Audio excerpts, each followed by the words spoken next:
Mau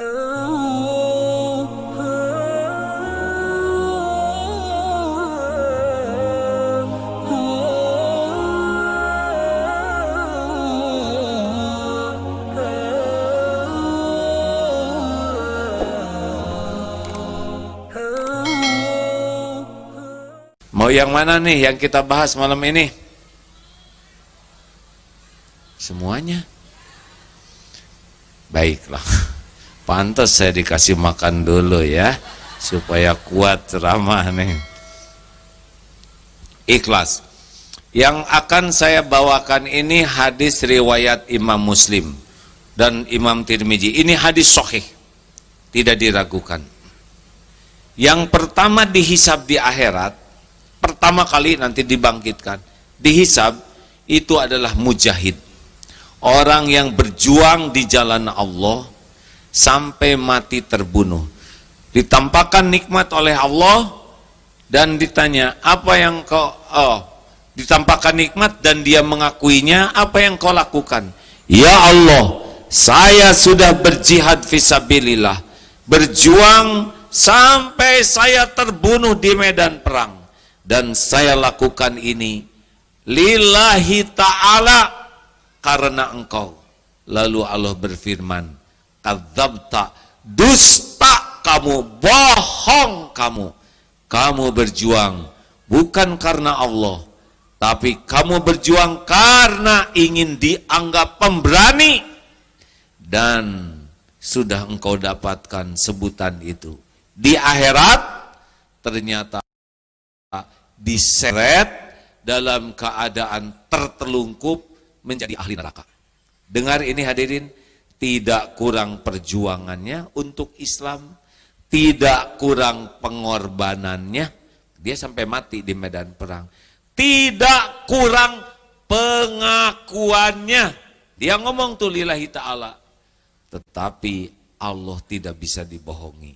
Wa huwa alimum bidatis sudur, Allah tahu isi hati.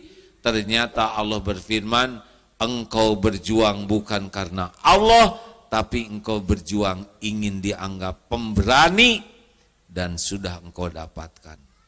Ternyata sehebat apapun berjuang, sehebat apapun berkorban, bahkan sampai mati walaupun mengakui, tapi hatinya sibuk mencari kedudukan di sisi makhluk, sirna amalnya.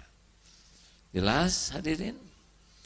Bukan kurang perjuangannya, bukan kurang pengorbanannya, bukan kurang pengakuannya, yang kurang cuma satu saja. Apanya? Hatinya. Lebih senang dengan pujian manusia daripada ingin diterima amalnya oleh Allah. Pegang ini hadirin. Ini mutlak. Kalau saya baca hadis ini serius sekali. Mengapa? Karena yang kedua dihisab adalah yang belajar agama dan mengajarkannya, seperti Ustadz Abdul Somad, Ustadz Adi Hidayat, Ustadz yang lain. Ya, pasti agim. Saudara nggak kuat ya, saya pengen dihisab yang kedua.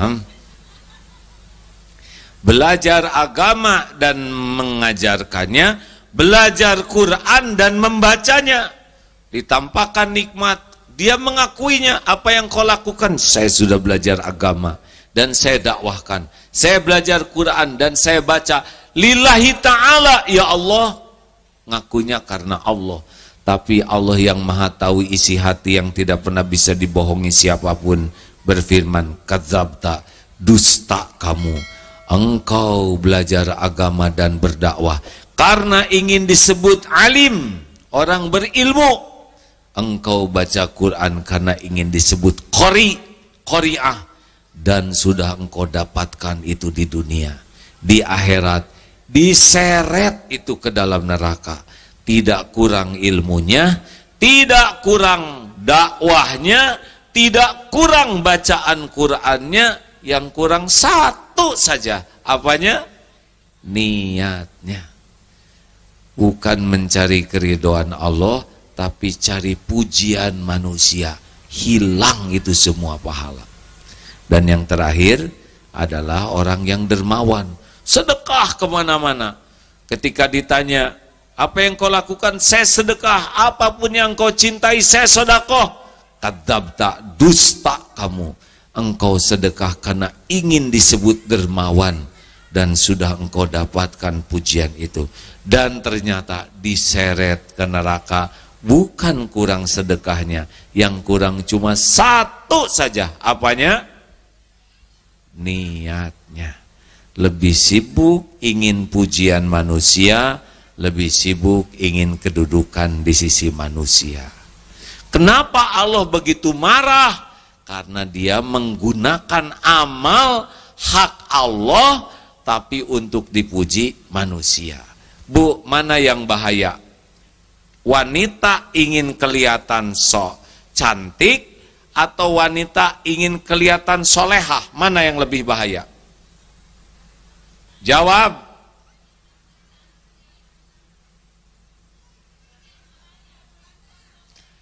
Wanita ingin kelihatan cantik ya normal. Kalau lelaki ingin kelihatan cantik tidak normal. Bolehkah wanita ingin kelihatan cantik? Boleh? Untuk siapa? Jawab. Suami siapa?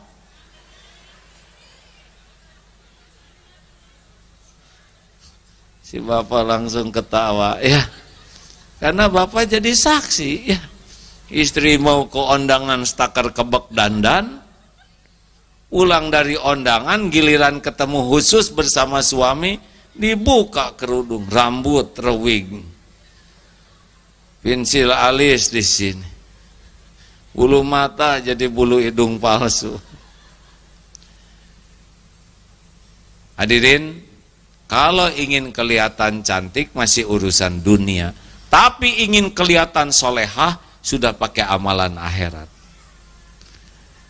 Nih sedikit saja rahasia ikhlas. Apa sih ikhlas? Al-Bayyinah ayat 5. A'udzubillahi minasyaitonirrajim. Wa ma umiru illa liya'budullaha mukhlishina lahud-din al-ayam. Allah tidak memerintahkan kita kecuali ikhlas, murni ikhlasnya. Maukah diberi susu murni yang gratis 2 liter sehari? Jawab. Tapi dicampur dengan kotoran sapi 1 sendok. Mau? Yang benar, Bu. Sesendok kecil saja. Yang betul. Seujung sendok kecil. Dikocek lah, ibu nggak usah tahu. Nggak mau. Itu dia aja nggak mau, ya. Nah, sedangkan syirik, inna syirka la zulmun azim.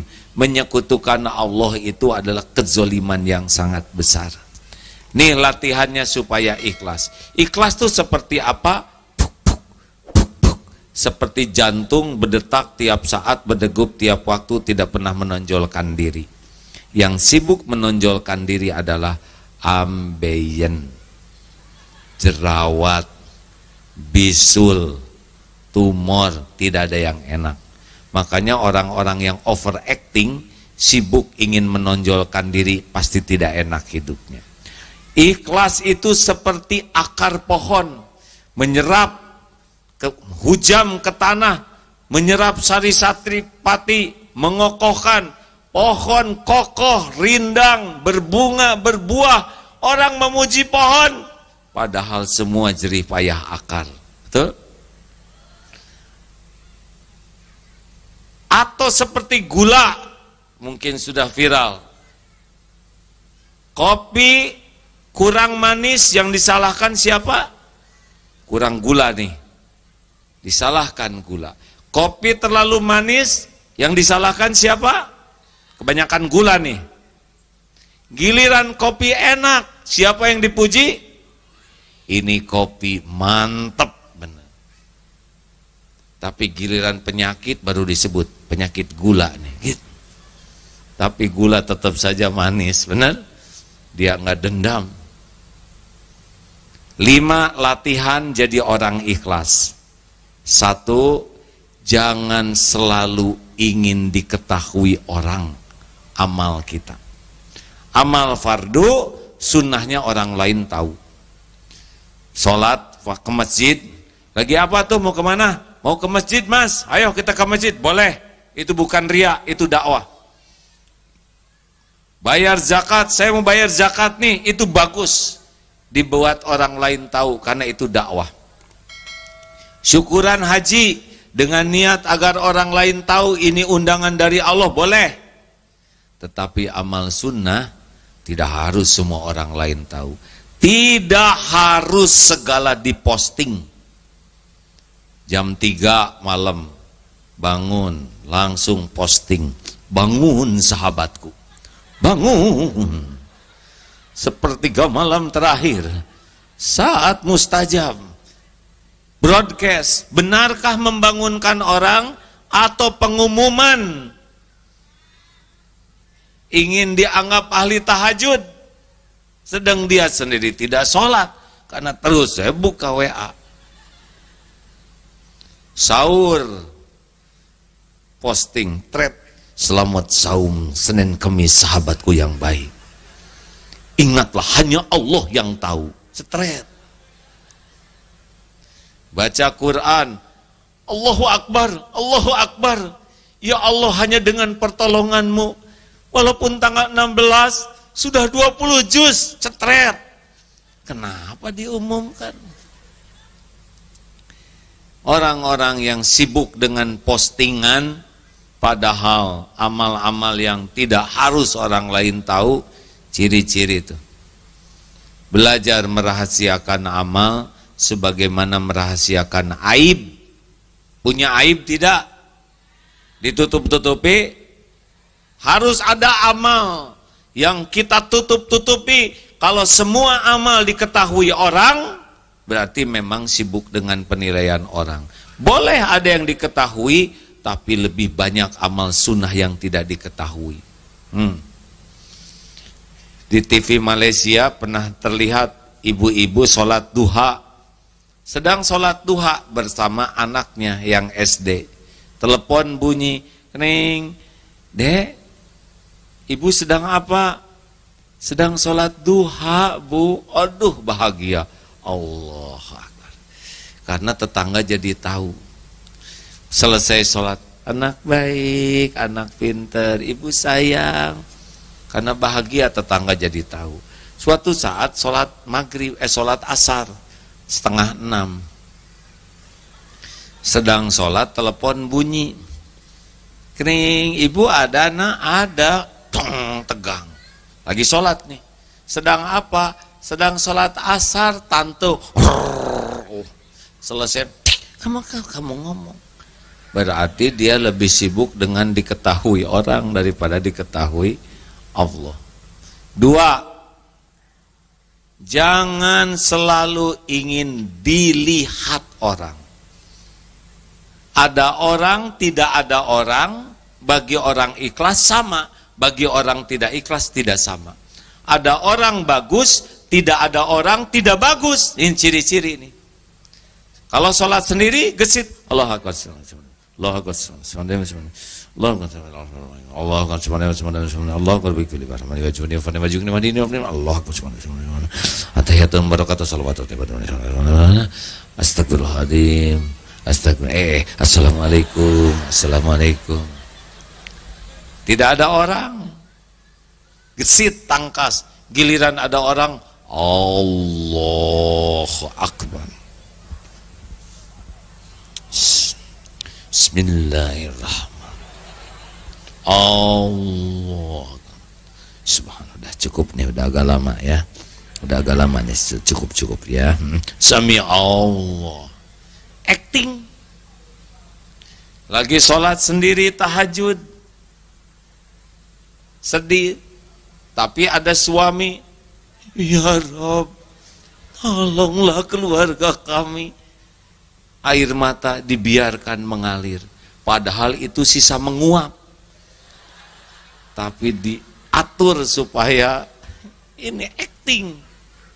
Gak diterima. Hati-hati. Ada orang, tidak ada orang, sama atau tidak. Kalau ada orang baik, tidak ada orang tidak baik, ciri-ciri itu. Tidak ikhlas. Tiga, ciri latihan yang ketiga adalah jangan ingin dipuji, jangan takut dicaci. Dengar ya, kalau dipuji semangat, tidak dipuji tidak semangat, dicaci patah semangat, pasti bukan karena Allah. Karena orang ikhlas, puji, caci, ember jatuh sama. Hanya getaran udara yang merambat ke telinga. Kalau dipuji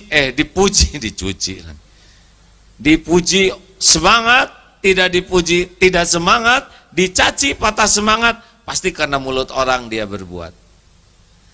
Bu, Pak, saya sudah nyobain takdir dipuji-puji, udah gitu ada takdir dicaci maki, udah. Demi Allah nih saya bersumpah ya, dipuji rame-rame, dikagumi rame-rame, dihormati rame-rame, jauh lebih bahaya dibanding dicaci maki rame-rame. Karena kalau kita sudah menikmati pujian, edik, nagih, pengen dipuji terus, dan itu pasti letih orang yang senang dipuji. Kenapa? Karena orang tidak mungkin semuanya menyukai kita. Luqman Hakim membawa anaknya, nak ke pasar, siap beh, bah, ayo kamu naik. Anak naik, bapak nuntun. Sampai ke sebuah bukit, orang lihat, ini anak kurang ajar nih, masa dia naik, bapaknya nuntun, gak tahu sopan santun nih anak. Salah. Anak turun, bapak naik. Sampai bukit kedua, ketemu lagi sekelompok orang, ini si bapak tega.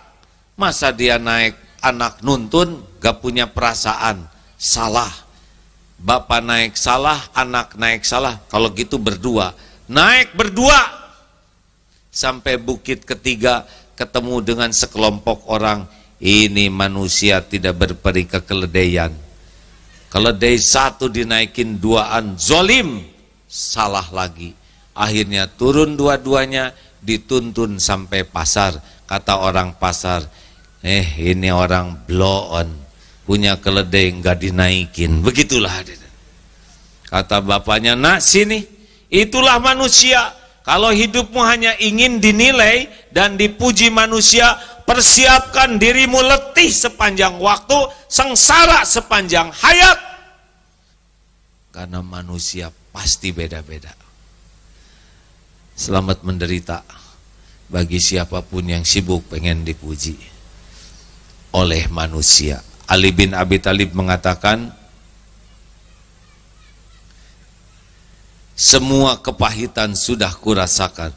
Dzuktur mararati kullaha falam ajid amarra minal hajati ilan nas.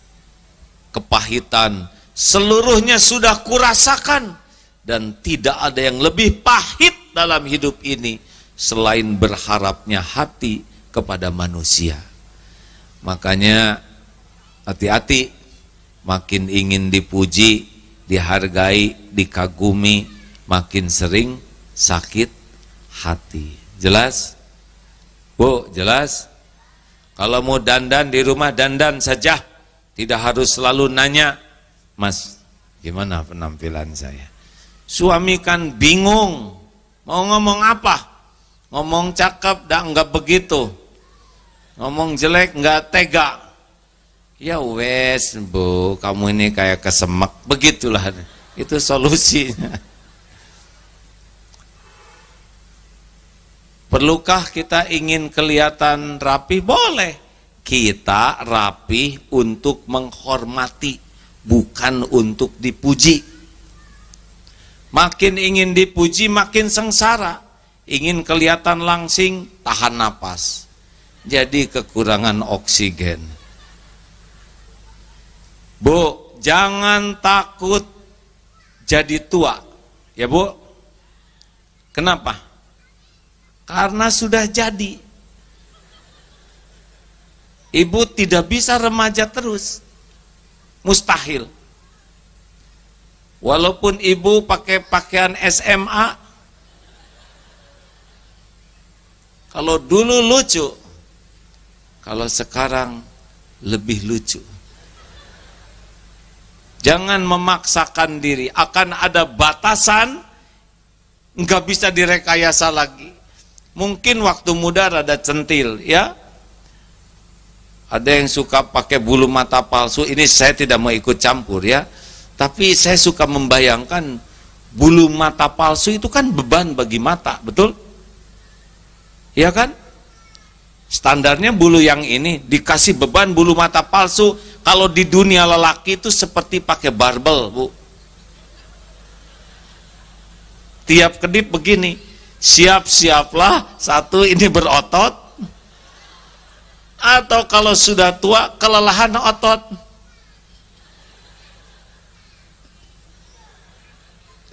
Bisa jadi merem terus, nggak kuat ngangkat. Kenapa sih harus pakai bulu mata palsu, bulu hidung palsu? Hidup penuh kepalsuan begitu. Untuk dipuji siapa? Mau dipuji Allah? Gak mungkin pakai kepalsuan, ya. Just the way you are. Apa artinya? Dilarang merokok. 4. Jangan ingin dihargai. Makin ingin dihargai, makin sakit hati. Jangan rasa spesial. Saya ini orang penting. Saya ini orang berjasa. Saya ini orang, makin ingin dihargai, makin sering sakit hati. Orang yang menuntut dihargai biasanya yang tidak punya harga. Iya kan? Yang tidak ada harganya ingin dihargai. Yang punya harga bisa menghargai. Hadirin sekalian, mengapa kita dihargai orang lain saat ini? Penyebabnya cuma satu. Karena Allah masih menutupi aib, dosa, kejelekan, dan kekurangan kita. Benar? Benar? Kenapa A'agim Abdullah Gimnastiar diundang ke sini dan didengar oleh saudara-saudara? Tahu sebabnya? Sebab Allah Subhanahu wa Ta'ala yang Maha tahu siapa orang ini yang sebenarnya masih menutupi aibnya, dosanya, kekurangannya, kejelekannya, sehingga saudara mau dengar. Daripada kita sibuk menikmati pujian, lebih baik kita sibuk dengan apa yang Allah tahu tentang kita. Itulah tekniknya, supaya kita tidak tamak terhadap penghargaan orang. Hati-hati hadirin. Saya cerita sedikit ya. Saya ini takdirnya anak prajurit. Ayah saya seorang tentara, perwira tentara TNI. Bisa membayangkan betapa beratnya jadi seorang komandan. Karena komandan di tentara ataupun di polisi pasti dihormat, sebab bawahannya dilatih dan digaji untuk menghormat. Mau enek mau sebel juga begini. Apalagi sedang upacara hormat, apalagi defile hormat senjata. Waduh, sini, sini, sini, sini, sini.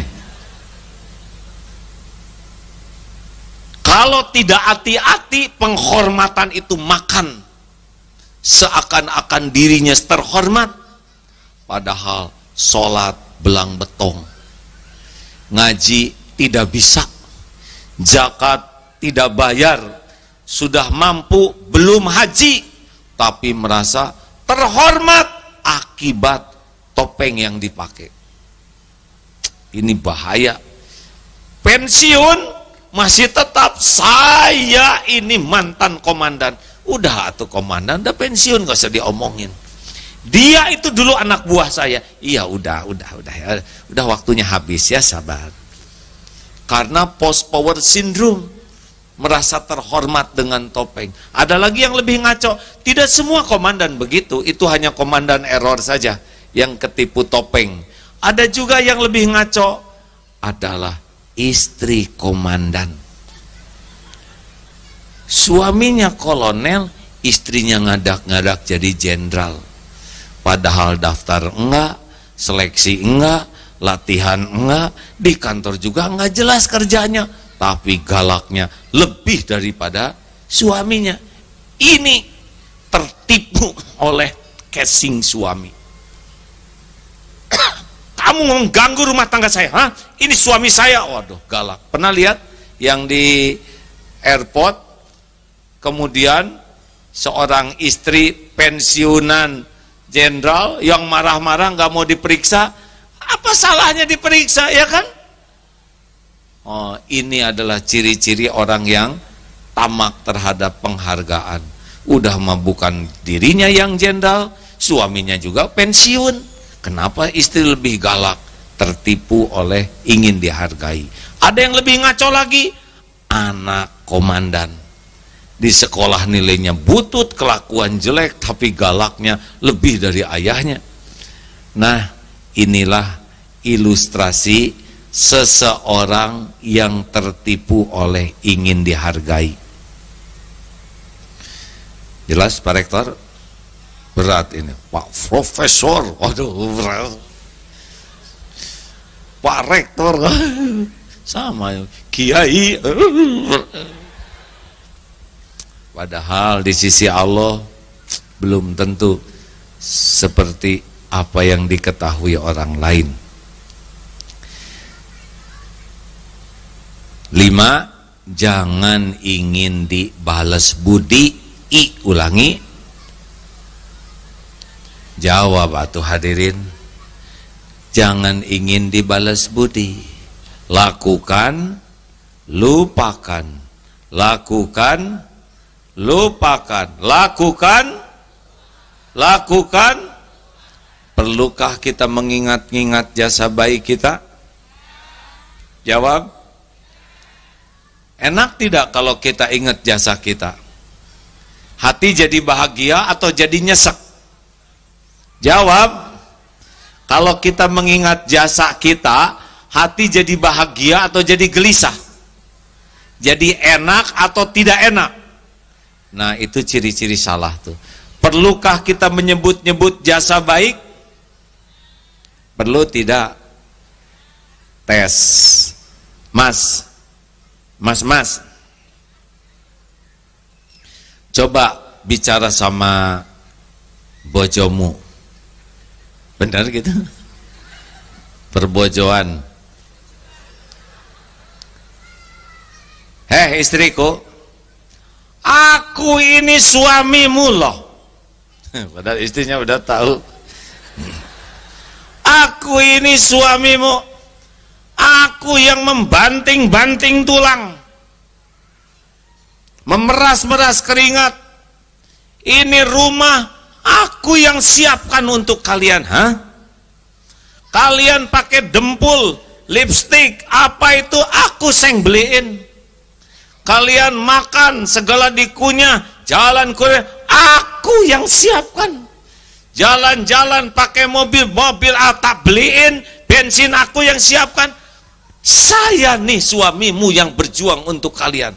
Dengar ya, kalau ada suami berbicara begitu, bagaimana perasaan ibu? Bahagia atau enek, Bu? Yang jelas, Bu.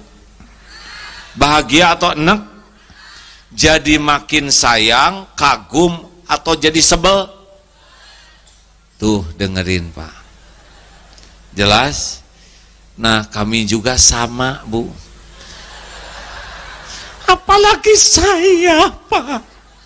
Saya. Jangan nyebut-nyebut. Ke anak paling gak boleh, Bu. Ini ibumu, Nak. Ini ibumu, Nak. Kata anak-anak. Ya iya, bukan saya juga udah tahu dari dulu. Kenapa ibu jadi lupa diri? Ini ibumu. Ibu yang hamil. Ibu yang melahirkan kalian. Ibu yang menyusui. Mungkin kata anak, siapa suruh ya deh ya. Nah kita mah nggak pesen lahir dari ibu yang ini. Nggak boleh hadirin. Saya pimpinan kalian, udah tahu. Dengan kepemimpinan saya itu siapa? Hah? Bingung akhirnya. Udahlah, kalau mau bahagia, lakukan, lupakan. Jadilah seperti matahari, hanya memberi, tak harap kembali, bagai sang surya menyinari bumi. Tenang hadirin, mau bahagia hadirin? Sudahlah, jadilah orang ikhlas. Gimana supaya ikhlas? Nih, jawab. Ada orang, tidak ada orang, Allah ada tidak? Yakin? Orang lihat, orang tidak lihat, Allah lihat tidak? Orang tahu, orang tidak tahu, Allah tahu tidak? Apakah setiap perbuatan disaksikan oleh Allah? Apakah setiap amal disaksikan oleh Allah? Yakin? Yakin? Apakah setiap amal ada balasannya? Ada balasannya? Ada balasannya? Mungkinkah ada yang kelupaan Allah membalas? Mungkinkah ada yang terlewat? Mungkinkah ada yang tertukar? Mungkinkah ada yang meleset? Mungkinkah ada yang bisa menghalang-halangi balasan dari Allah? Faman ya'mal mithqala dzarratin khairan yarah wa may ya'mal mithqala dzarratin syarran yarah. Sekecil apapun perbuatan kita, baik buruk, pasti kita akan lihat balasannya. Nah, inilah sebetulnya rahasianya hadirin. Kenapa orang bisa ikhlas? Karena yakin waqafa billahi syahida. Cukuplah Allah yang jadi saksi.